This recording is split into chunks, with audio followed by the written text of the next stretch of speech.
Welcome back, one and all, to another day here at the Damage Report. I'm John Arola, and despite the fact that it's a Thursday, it is oddly fantastic up in here because we've got Francesca Fiorentini on a Thursday. Fantastic Thursday. It's going good. Thursday, which means maybe we'll get an appearance of the Tuxedo Chitty. That'd be cool. Oh, I gotta go chase her down. But anyway. Okay, but yeah, we didn't have a Monday show, which is your domain, but we don't want to rob you of your time or the audience of you. So thank you for joining us on a Thursday. Oh my gosh, of course. Thank you for having me. Good to be here, everybody. What's up? And we don't often get a chance to reflect not only on the Bitchuation Room, but also on the Twitchuation Room. So what have you been up to recently? Yesterday on the Twitchuation Room, in addition to doing some yoga, which I do every single time I stream on TYT's Twitch channel on Wednesdays, middle of the day, right before the main show, basically took us down like an entire rabbit hole of the amount of people who are quitting their jobs because they don't want to get paid nothing to be disrespected by both the customers and their managers. So if you're getting it from both ends, you're gonna say deuces and bye. And that was, this week we saw like an entire staff, an entire franchise of Noah's Bagels in Vacaville, California just walk out on the job because they were completely disrespected by new management. Yeah. And so it's important to understand. Yeah, who's taking care of the? Oh, I'm sure they walked out with a few dozen. Oh, that's true. Yeah. The fresh ones, anyway. Okay, that's good. Then I'm okay with anti-work as long as the bagels are considered. I don't want bagel erasure. That's absolutely. Good. Anyway, yes. So we've got a lot that we're gonna be talking about through the next hour and a half. Too much, honestly. Let's keep it real. But one thing we have that we have not had in a very, very, very long time, I think, way back to the before times, is a live Skype-in guest during the show. We're gonna be joined by two student activists who are right now engaged in a hunger strike for voting rights in DC. So it's gonna be very exciting. We'll be able to get their response to what happened last night as well. So stay tuned for that and for a whole bunch of other fun stuff, including the Freedom Phone. What is it, and is it a massive scam? We'll reveal the answers to those questions and more later on. And along the way, if you don't mind hitting the like button, sharing the stream, you can send us messages, tweets, comments, super chats, all that, and we will respond. Also, early heads up, our tier 3 live Q&A is happening later on today, 12 p.m. Pacific time, 3 p.m. Eastern time. Tier 3 members on YouTube, every month we just hang out and talk. Maybe I will reveal details of a potential secret project coming up soon on the tier 3 Q&A. And if you wanna leave some comments and topics of conversation and stuff, community tab has a post about that right now if you wanna go check that. But with that said, Francesca, are you ready to do this thing? Yes. Okay, it took a bit to get there, but I think we're ready. Okay, let's jump into this.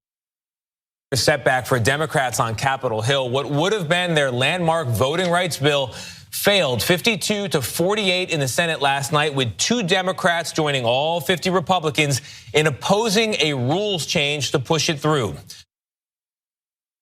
Okay, so Joe Manchin, Kyrsten Sinema did the only thing they were ever going to do, what they knew they were going to do. They once again sided with the Republicans to stop any reform whatsoever to the filibuster. So forget all the things they've said in the past about various reforms that they're in favor of. I know, they're on the record. They're in favor of those things.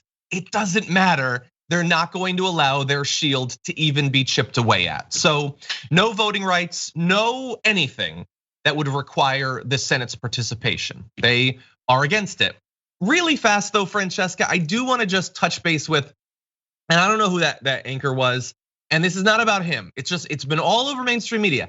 It is not that he is wrong that this is a setback for the Democrats, but is that the most important group to identify as having been set back by this? Like, yes, politically it's not great for them, but it's not great for America, for the voters, for our democracy. But to say that is to imply things and opine about what's been going on in terms of voter suppression. And I think a lot of like straight news shows don't want to even stray a millimeter from their objectivity and identify that the Republicans are clearly at war with our democracy. No, yeah, I think that's a really good point. I mean, and also not only that, it ices people out from engaging in a conversation about what's going on in DC, right? It's like, well, the Democrats have scored and they're lost a couple points. I mean, it's just a game. It's a horse and a dog and pony show, a horse race, and you only cover that aspect. You're not actually covering what will this mean for you in your state. You might have to wait longer to vote. You might not get a mail-in ballot. That will directly affect issues that are happening in your counties, in your homes, in your communities. No. We don't talk about anything of that. We don't talk about the importance of voting rights. Like, why not just give us a little flashback about how hard it was to even get all Americans the right to vote? But no, it's looking bad for the Dems. And yeah, it is a cynical and contextual-less, context-free way to talk about this. 100%, yeah, it's safe, and that's fine. Again, that's not the biggest issue here. The biggest issue is all of the other issues that we will not have progress on because of Manchin and Sinema, and also obviously the Republicans. Do we need to acknowledge that? None of them were gonna sign on to this. That was obvious to us, even if Joe Manchin pretended all last year that it wasn't obvious to him. By the way, credit to BC Trumpet in the Twitch chat who says, I was in so much suspense trying to figure out who the two were. But actually, that raises an interesting point. Very briefly, only 2 voted against the proposed rules change. Do we believe that only 2 were actually against it, or were they, as usual, the only 2? Saying brave enough, that doesn't seem right. I would say just transparent enough, obvious enough to vote against it. Or were there in fact others, whether it's Carper, Tester, or Shaheen, or whoever, that also, if Manchin and Sinema weren't there, or if they changed their mind or whatever, as if they have a mind to change, would we have instead had Carper and Tester? Those would have been the 2. What do you think? I don't know. I think it's a really good question. I mean, obviously, I think what this proves is that the vote was taken, even though Democrats knew, Chuck Schumer knew he's been failing at his job, and that Kyrsten Sinema and Joe Manchin have only further dug in their heels. And guess what? They like the negative press. They like all this shine. They love being, sort of having the whole world, the nation wait on bated breath for them to curtsy and say, no, screw the working class, right? So we knew that. So it's amazing to me that we're still taking these votes. And I get it, maybe you need to grandstand a little, you gotta, make your points out there. Cory Booker's gotta stand up, Sheldon Whitehouse gotta talk about dark money, which I think is great. But at the same time, these are people who are beyond shame. They're so soaked in corporate money, it doesn't matter, they love it. And what's crazy to me, you're talking about running cover, is that don't you realize this is not the Build Back Better Act?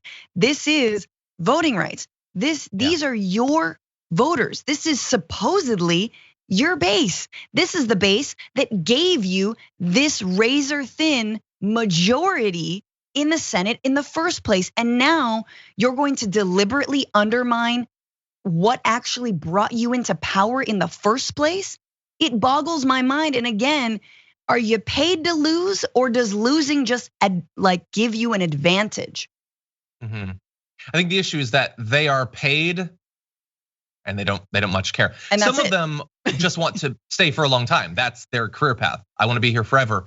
Manchin doesn't care. Manchin probably could beat off a primary challenge. And if not, he'd just run for governor. And if not, he'd just be a coal millionaire. Sinema thinks she's gonna run for president. They don't even care if they lose. We have been stripped of every possible ramification for them.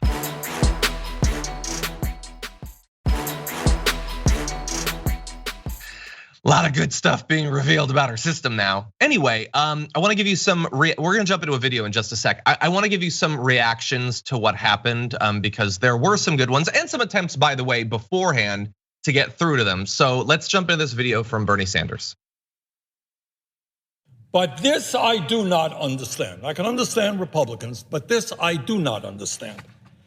I do not understand why 2 Democrats who presumably understand the importance of the Freedom to Vote Act, and as I understand it, will vote for the Freedom to Vote Act, are not prepared to change the rules so that that bill could actually become law. That I do not understand. If you think this bill makes sense, and if you're worried about the future of American democracy, and if you're prepared to vote for the bill, then why are you wasting everybody's time and not voting for the rule change that allows us to pass the bill? You know, it's like inviting somebody to lunch, putting out a great spread, and saying you can't eat.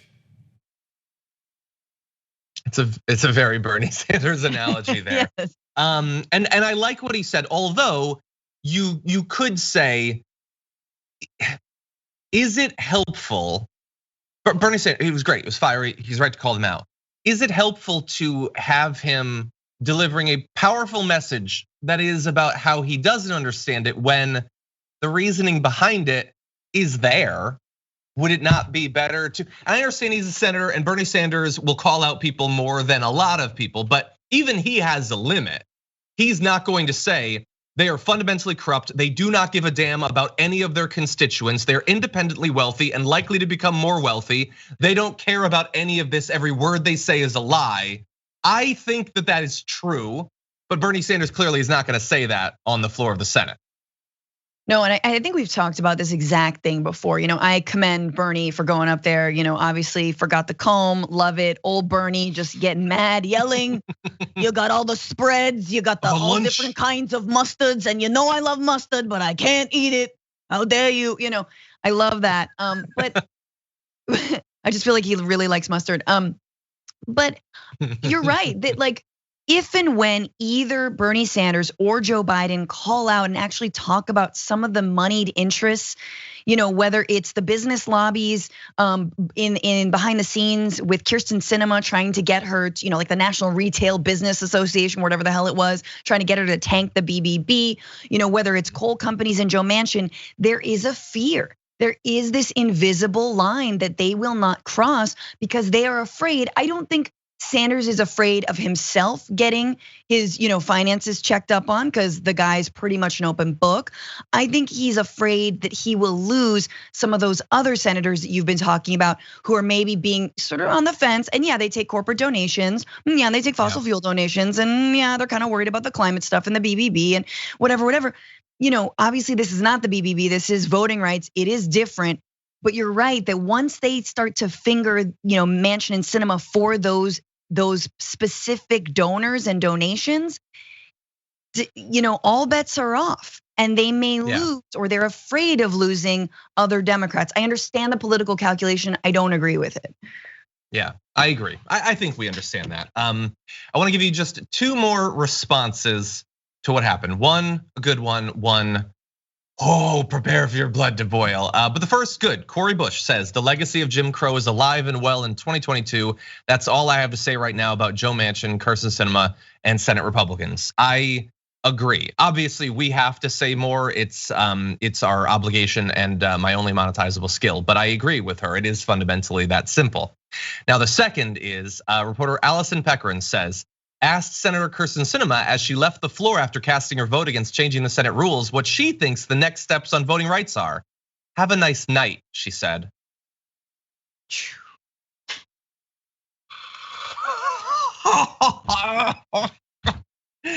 Oh, it's a good thing that we are way more reasonable than the other side. Is that better or worse than the thumbs down to keep you impoverished for the rest of your life despite working multiple jobs? I will leave that up to individual audience members to decide, but yeah, we've said nothing about. Her step is F around, and she is effing around.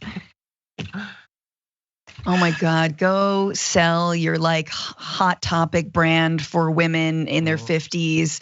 Just go sell your like weird makeup line that with, go away, go build a brand, sell your supplements. We don't want you in the Senate anymore. But I will say, you know, I'm not sure we're gonna talk about this, but probably the most telling clip from the entire vote yesterday and the fact that no Republican voted to enshrine and support the right to vote, the most basic right in a democracy, was Mitch McConnell, who was explicitly asked not Just basically, what do you say to your own constituents who are voters of color who are worried about their access to the ballot? And he's like, well, that is an unfounded worry because African Americans, whatever his disgusting droopy face is, he's like, African Americans, which that wasn't necessarily the question, voted the same rates as white. No, he didn't say, excuse me, as Americans. African Americans voted the same rate as Americans. That's all you need to know. Why are we even talking about critical race theory? Mitch McConnell is his own walking critical race theory petri dish, saying that basically there's a distinction between Americans and African Americans. Thanks, buddy. Like, this is stuff that, all kinds of, black leaders throughout the, civil rights, black power struggles, Toni Morrison talked about this. Malcolm X has talked about this, that white Americans do not see black Americans as American, period. That's why there's hyphens, Asian Americans, African Americans, you gotta have a hyphen. That's all you need to know. That's all you need to know. I agree. Well, unfortunately, that is not the only frustration we have for you, because Joe Biden gave a press conference yesterday and they talked about a number of different topics, including the future of Build Back Better, which doesn't have one. But hey, I like to play hypothetical games. Let's pretend that there's a path forward. You're not gonna like it. Here's Joe Biden. It's clear to me that that we're gonna have to probably break it up. I think it's clear that we would be able to get support for the $500+ billion for energy and the environmental issues that are there. I know that the two people who've opposed, on the Democratic side at least, support a number of the things that are in there. For example, Joe Manchin strongly supports early education, 3 and 4 years of age. So I think we can break the package up, get as much as we can now, and come back and fight for the rest later. Okay, so they want to break it up and do multiple bills. Okay, so they can't all be through reconciliation because the Senate parliamentarian, who is literally more powerful than Thanos, will not allow that. They got one extra thing. It was supposed to be Build Back Better. So we're gonna break it into multiple things, Francesca, that can each individually be filibustered. He knows this, right? But Joe Manchin's really into some of this stuff. So surely Joe Manchin will sign on. And that brings us not an inch closer to breaking the filibuster on individual components of this that we weren't able to on some sort of big bill that cuts across all of the priorities. What was the point of what he just said there, other than to waste our time and frustrate leftists? To frustrate not just leftists, but everyone. I think that even people who voted for Joe Biden enthusiastically instead of holding their nose and realizing it was the only option, understanding that moderation and centrism cannot cut it in a time of massive inequality, massive wage theft, and neo-fascism. It just will not do. And this is not the guy who's going to stop those things. He needs to do better than this. Number one, as you're saying, it is impossible to pass multiple reconciliation bills, so that's out of there. And then, in what world, in what Senate are any of the other proposals not going to be filibustered? That was the point of passing it through the Reconciliation Act. So listen, buddy, just abolish federal student debt. Just mobilize the National Defense Production Act to get people health care and home care and masks and tests more than the ones you just mobilize it so we can have hospital workers and nurses and address this crisis now. Just give us another check. Come on, do something, but you're not working through Congress. I'm sorry. It's hashtag Biden do anything challenge. We've had it up for a long time. He's not going to. He was asked at that press conference about student loan debt, about his individual specific pledge to cancel $10,000, and he ignored the question. He didn't actually answer it, except that he kind of did, just not with words. We all understand where he's at. But they're gonna break it all into different pieces or whatever. And by the way, remember, they break it up into these different pieces and it has no chance of passing because it'll be filibustered. But again, remember, why does it need to be broken up? Not because of the filibuster, Well, sure, it would have been filibustered if they tried to pass it that way, but because Joe Manchin and Kyrsten Sinema, again, wouldn't pass it. Again. Yeah. So I'm gonna read a few graphics from the New York Times. They're gonna be really frustrating because it reflects insanity in the part of Joe Biden and the New York Times. So they say, the sweeping climate change and social policy bill passed the House, but came to a halt last month when Joe Manchin, the West Virginia Democrat and swing vote in the Senate, said he opposed it. Okay, that's true. However, Mr. Manchin has suggested that he might back various climate provisions in the legislation, leading some Democrats to say the party should regroup around a climate bill. So again, it'll just be filibustered. And more importantly, of all of the individual parts of that bill that Joe Manchin would support, we're supposed to believe it's the climate stuff that he's gonna go for. They continue. That could mean jettisoning many of the childcare, healthcare, and tax reform provisions that are priorities for different segments of the Democratic coalition. We begin to understand why they're doing this. It's not about passing a little bit, because it won't. It's about not even trying again to pass the bigger parts that he would never allow. So he will imply, hey, maybe there are some Republicans that'll sign on to like carbon capture or something. Well, the New York Times asked each of the 50 Senate Republicans if they would support just the climate provisions in Build Back Better if they were presented in a standalone bill. None said they would, not one, not two, certainly not 10. So again, this is a massive waste of our time. And in particular, it's because you're dealing with people like this. This is Senator Chuck Grassley, I'm gonna read a quote about, but it could just as well be Joe Manchin. He refers to himself as the father of the wind energy production tax credit. He said he could support provisions in the bill that bolster wind and solar power, but is opposed to sections that would help make electric vehicles more affordable. That would hurt his state's ethanol industry.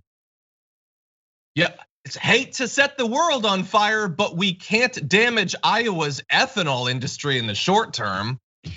By the way, none of the Republicans said that they felt we were facing a planetary emergency, which it's easy to not feel like you're facing if you just don't look up. Francesca, thoughts? Well, I think, the real thing here is sort of what we talked about when we looked at how the news, mainstream media often reports on these, the Voting Rights Act, for example, or the Freedom to Vote Act, the John Lewis Voting Rights Bill that failed in the Senate, which is the idea that this is just a points game. And that is how Republicans view this. Even if they believed in wind and solar, there is no world in which they're going to give Joe Biden a win on anything. Their tactic is the same as it was under Barack Obama, which is, completely like obstruct. That's it. That is their goal, and then get into power, and then pass more tax breaks for the rich. That's it, and it kind of works thanks to the filibuster. So we can't get anything done unless we get filibuster reform or primary the hell out of these people and get them out, or do things by executive action. But we mistaken and we constantly report on these developments of who would do what and when, as if the Republican Party were operating in good faith, and they are not operating in good faith. Yep, no. And if you ever somehow got 10 Republicans on something, which you literally never will, then some other Democratic senator would step up to tank the entire thing. Okay, heads up to the director. Don't jump ahead. We're gonna go to these following videos, but we do need to take our first break first. It's just too much, it's too good in that it's too bad. So we're gonna take a break, read some of your comments, but don't go anywhere. We got more good stuff coming up after this.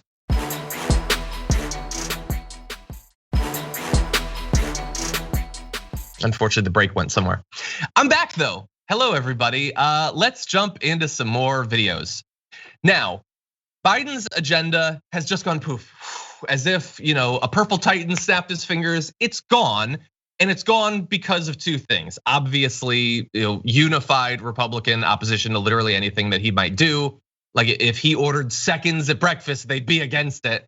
But also, of course, Manchin and Sinema and the other supposed centrists. They have set fire to his presidency. A presidency he has worked more than half his life to get is gone because of them. But that will not stop him from taking shots in the immediate wake of them setting it on fire against not them, but against the left. Take a look at this video. Why are you trying so hard in your first year to pull the country so far to the left?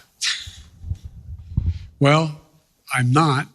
I don't know what you consider to be too far to the left. If in fact we're talking about making sure that we had the money for COVID, making sure we had the money to put together the bipartisan infrastructure, making sure we were able to provide for those things that in fact would significantly reduce the burden on working class people, but make them, they have to continue to work hard.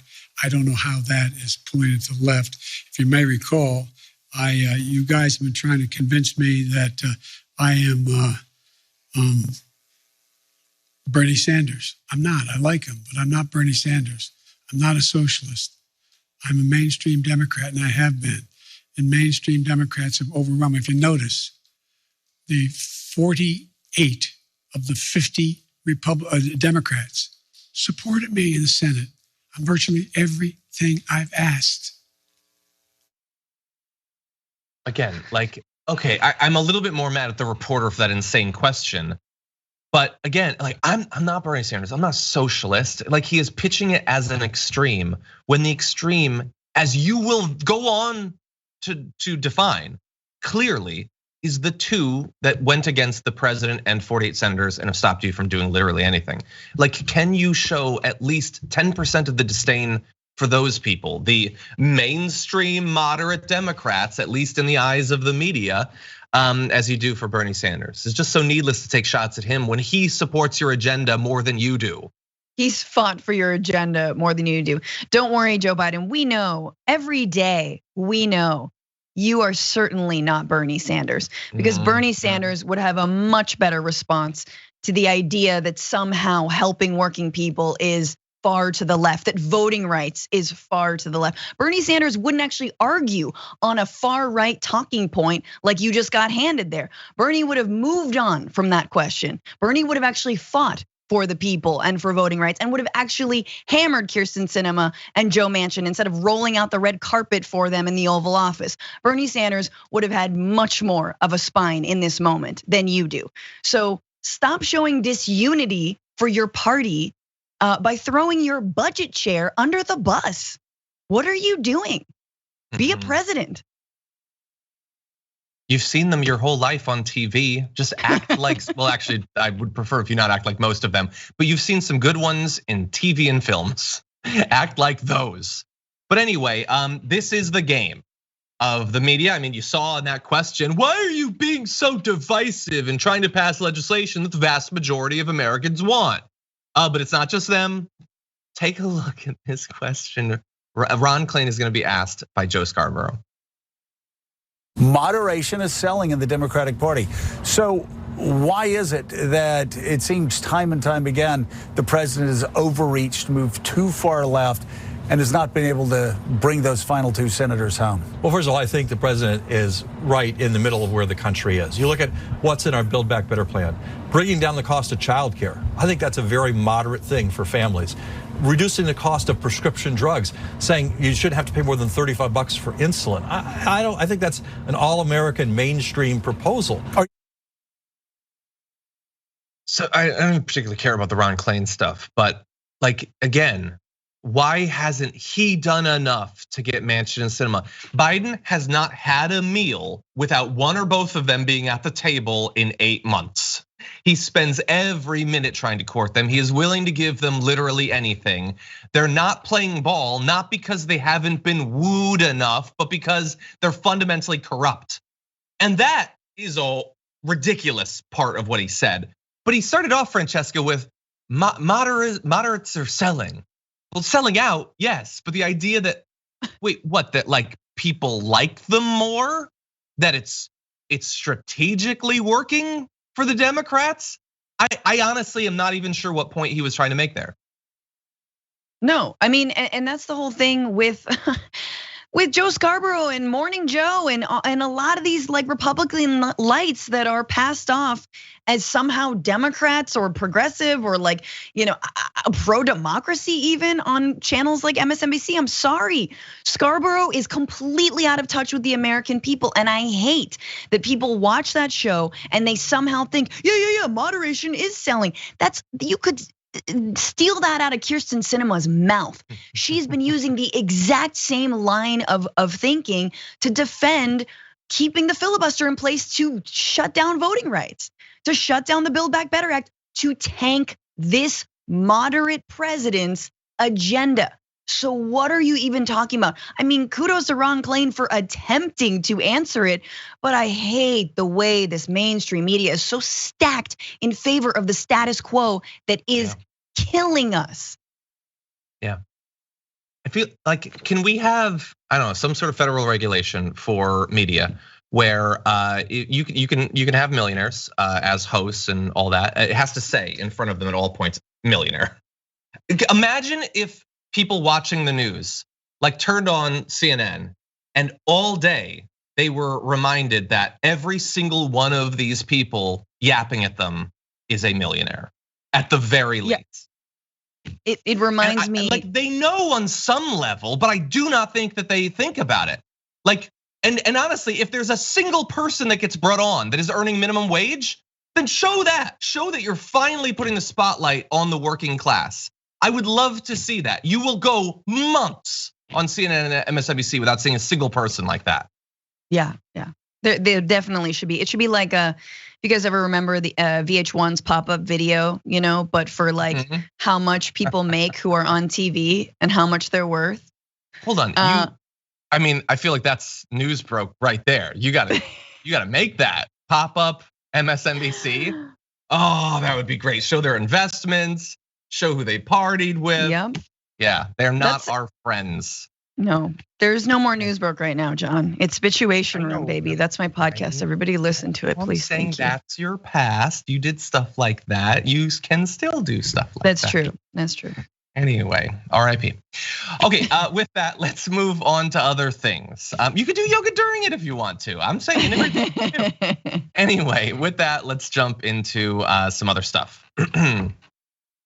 Not the best week of news for Donald Trump and his inner and outer circle of cronies and goons this week. So few bits of updates on January 6th and all of that we want to give you. One is that the Supreme Court has, I think once again, for like the 10th time, rejected a request that was put in by the former president to block the release of White House records that might shed light on what was going on and in the run up to January 6th.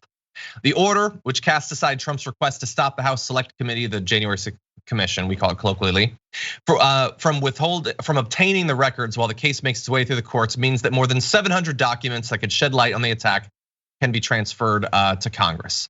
I'm assuming he doesn't want them to have access to read any documents that he himself has not read, and he has certainly not read any of those 700. Trump's defeat in court also allows the Select Committee to obtain from the National Archives some of the most sensitive White House records from his administration, including call logs. That is potentially interesting.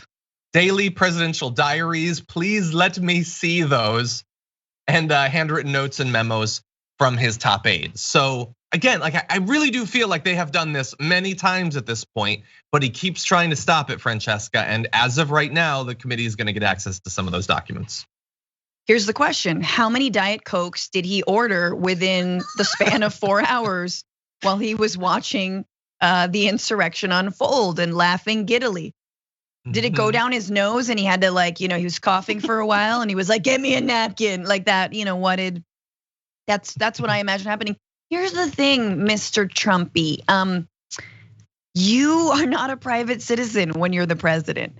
Everything you do is on behalf of the American people, obviously, supposedly. I mean, your presidency was not like that.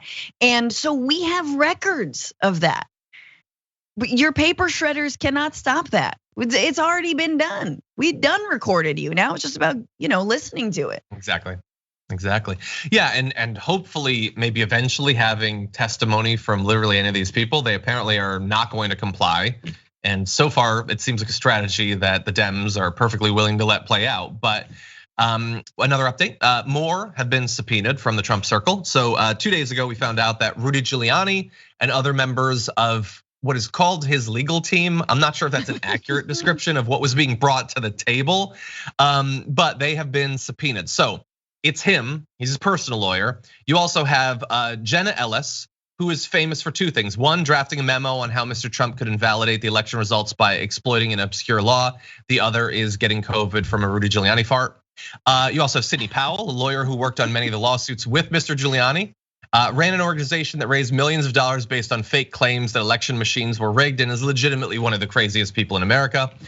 Boris Epstein pursued allegations of election fraud in Nevada and Arizona and is said to have participated in a call with Mr. Trump on the morning of January 6th. So all of those people who are like part actual lawyers for the president, part graphic novel characters at this point, are being subpoenaed. Although will almost certainly not testify unless they're facing very serious legal consequences that will probably not come because this is the Democrats. Let's remember. John, do you obviously study political science? Does this, what point do they just get dragged out? And we see like Sidney Powell, the sort of Yeti in a Talbot's outfit, being just like squawking and thrashing. Well, generally, look, there's some great research has been done on this and how long it takes to drag a Yeti out. But no, like so in theory, they could put the force of law behind these subpoenas. That is possible, and I believe that they did with Steve Bannon. What feels like 2 months ago now, and there hasn't really been updates on. They can do that. Stephen Miller, remember, was really dancing around a question on Laura Ingraham about whether he would comply. Right. Like this sort of thing can happen. This is much more of a legal question than a poli-sci question, but okay, we're gonna have to see. It's really, and there was reporting earlier this week that a lot of the Democrats on the panel feel like, well, I mean, we want to do a good job, but like, what about if the Republicans get in office? Then they might come at us. They're gonna anyway. That's like, well, what if they call us socialists? They're gonna, They're gonna anyway. But they might not pursue this because of that fear. Can you imagine if a Republican won the White House again, just how much they would sick the entire, the Department of Justice would be no more. It'd be just like the Department of Law and Order, and that's it. It would be sort of manned by, I don't know, raccoons or something. I know they're cute, but like they'd be fascist. But yeah, they tried to do that during the Trump presidency as well, which is just going after the people for going after you. Trying to hold accountable anyone trying to hold you accountable. It's just like this never ending, like who's on first echo chamber of accountability. But yeah, you're right. I think Steve Bannon turned himself in because it seemed like some sort of knock down the door and drag him out situation was imminent. So I don't know. I would really like to see Rudy Giuliani. I wouldn't, because I feel like he wouldn't have had time to put on his pants and then be a whole thing. He'd be like, I was tucking in my shirt. Anyway, there's. Yeah, okay, well, look, you were wrong about one thing. It's some sort of raccoon predisposition to fascism. Dog Brain Cats Can says, raccoons are freaking anarcho-socialists and I won't hear anything else. Based on their compliance with trash can regulations, I would say yes, much more anarchists than fascists. But anyway. You want me to talk about dogs? You know it would be dogs. Let's be real. Maybe they're just following orders all the time. Wanted to be called just following orders. Yeah, woof woof. Heard it all before. All right. Anyway, you sounded so much like Cecily Strong there. That was weird. Maybe it was dogs that made me think of it. Anyway, okay, so we're gonna take our second break. When we come back, though, Henry Cuellar in the news, very much for not the reasons he'd like to be, and more after this.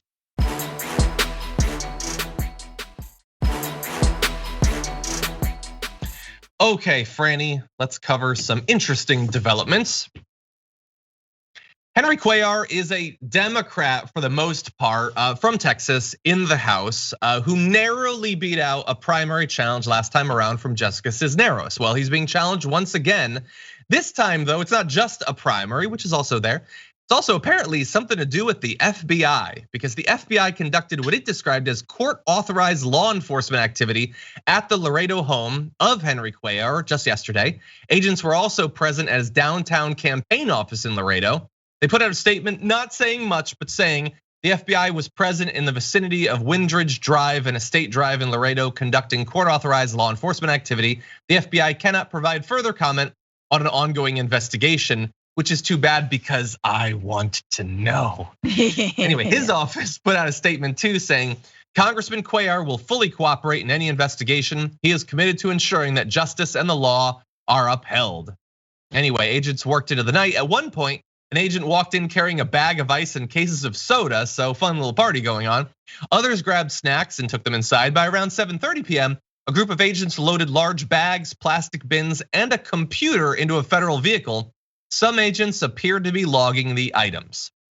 Around the same time, totally coincidentally, has nothing to do with it, Henry Cuellar's campaign manager deactivated his Twitter account. I don't have any answers as to what is actually going on. Maybe it's nothing. Maybe he got death threats, although why would they take his computer then? Anything is possible. We have no idea, Francesca, but what do you think? Okay, here's what I think. South Texas, we're talking drugs, all right? They're talking a lot of drugs. We're talking a big old party. FBI brings drinks, they bring snacks, they're in on the party. His campaign manager tweets out a photo of them all partying together with, again, said illicit drugs. And then that starts to get some traction. And then it's like, we gotta delete that and your entire account and you're out of the thing. And we're gonna cover it up. I don't have a more plausible explanation than the episode of Breaking Bad that you just described. Yes. Are they rebooting it? They reboot everything. They're in real life. I don't know what is going on, but if it has something to do with rat effing Jessica Cisneros and her campaign, then I want justice. I would guess, and this is based off of absolutely nothing. This is not even an allegation, but I mean, there's a lot of Democrats that I wouldn't put above getting bribes and things like that, especially during difficult primaries. We don't know. We have no idea. We'll have to see. We do have two more things to let you know. One is just a fun little note. Steny Hoyer chose yesterday to endorse Henry Cuellar before the FBI raid. Oops. Whoopsie. Anyway, and again, maybe it'll turn out to be nothing, but great political instincts there, Steny Hoyer. And then finally, you might think, well, look, he is facing a primary challenge. Perhaps Jessica Cisneros will have weighed in. She didn't, except that she kind of did. She tweeted, "Been getting a lot of new followers tonight. Welcome. My name is Jessica Cisneros, and I'm running for Congress because South Texas deserves a representative who will fight for our dreams as hard as we do. Hashtag TX28. I don't know why she would be getting so much more attention today. She doesn't know either. It's just something. But anyway, she has been on the Damage Report recently. That interview is live as well as past appearances. So feel free to check our channel on YouTube and you can watch those. Any other thoughts, Francesca? No, I am very eager to know what this is all about. And the FBI, I'm sure, will be transparent about it and tell us. Definitely. You get to choose. We get a resolution to Henry Cuellar's FBI case or the case against Matt Gaetz. Which do you choose? I gotta go with Matt Gaetz. I'm sorry, I really need that. No. I mean, I don't want to know, obviously. Who wants to know those details? But that's true. Oh God, wait, please. Let these cases be connected, please. Yeah. They're not. Anyway, please let him have been partying with Matt Gaetz.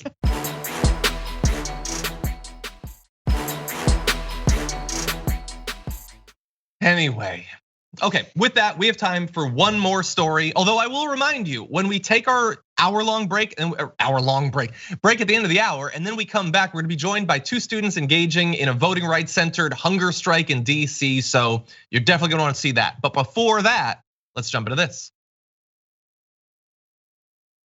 I think we have a video. Shut down the economy. I'm not going to shut down the country. I'm going to shut down the virus. All right, there you go. He didn't shut down the virus, and now we're learning the vaccines aren't working for this latest variant. Okay, that is a show, Fox and Friends, that has millions of daily viewers. And what she just said, and will experience very little pushback for, and certainly no actual repercussions, is 100% wrong. It would be fair to say that it is having more difficult in comparison to previous variants. It is so fundamentally and purposefully dishonest to say that it's not working on this variant. As of right now, Vaccinated people overall reduce their risk of hospitalization 13 times over and reduce the risk of death 14 times over unvaccinated people. If you want to say that it is distressing or disappointing that you can still get COVID in comparison to previous ones, which were a little bit harder to have breakthrough cases, that is fine. But to say they're not working when fundamentally the most important way that they could work is to stop you from going to an early grave is so irresponsible, and they'll just move on with their fun, casual morning show. I thought it wasn't real. I thought COVID was overblown and it wasn't really a big deal, and everyone's just, it's a cold, you survive it, it's fine. Oh my gosh. So what if your uncle died? Like since when do they care?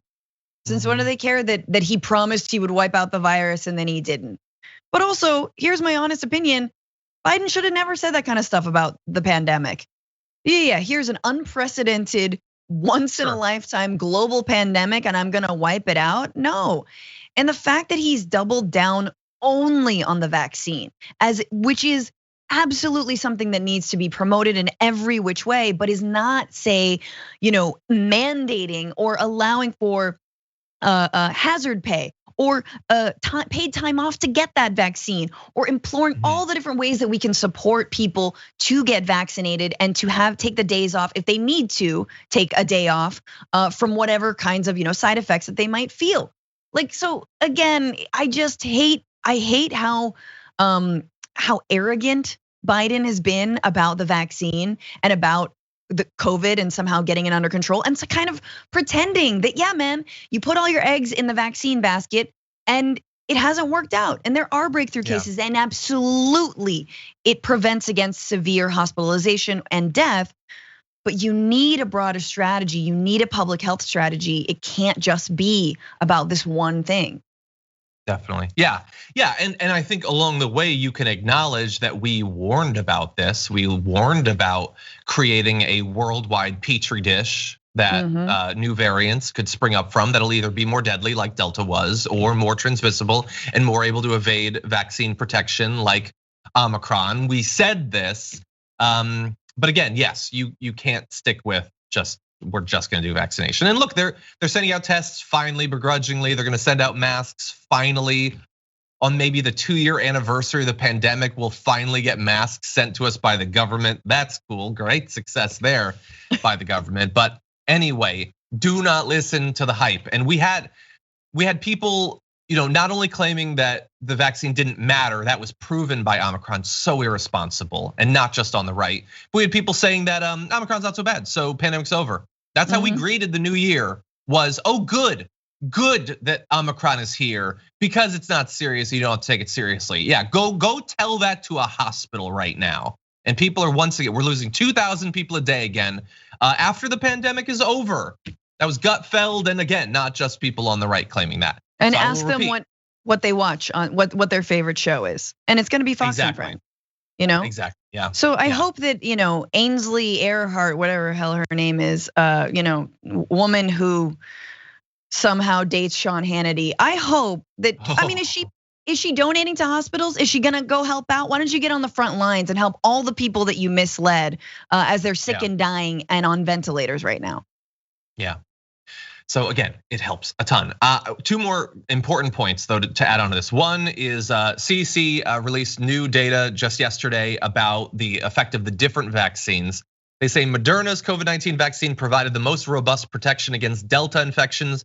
Pfizer's came in second best, and J&J trailed both of them, according to a large study of more than 1.1 million adults conducted between May and November of last year in New York and California. That's largely in line with what we've heard before. That was before boosters, by the way. So again, get your booster, especially if, like me, you had J&J, which doesn't provide as much protection.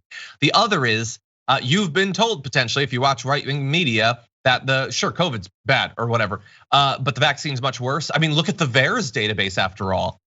Well, new claim, you are 200 times more likely to die from taking aspirin than from COVID vaccine. That's according to Nathan Grell's health physician in the University of Melbourne.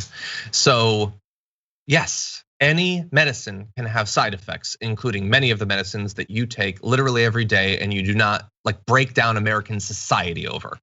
Anyway, that is all the time we have for our first hour, but we do have more stories to get to after the break, and we'll be joined live Skype interview with some awesome activists. We're gonna be talking about voting rights, what happened last night, and their hunger strike. All that is coming up in just a little bit. So if you're on Twitch or on YouTube, don't go anywhere except maybe briefly to get coffee, a sandwich, something like that. But we'll be back here in just a few.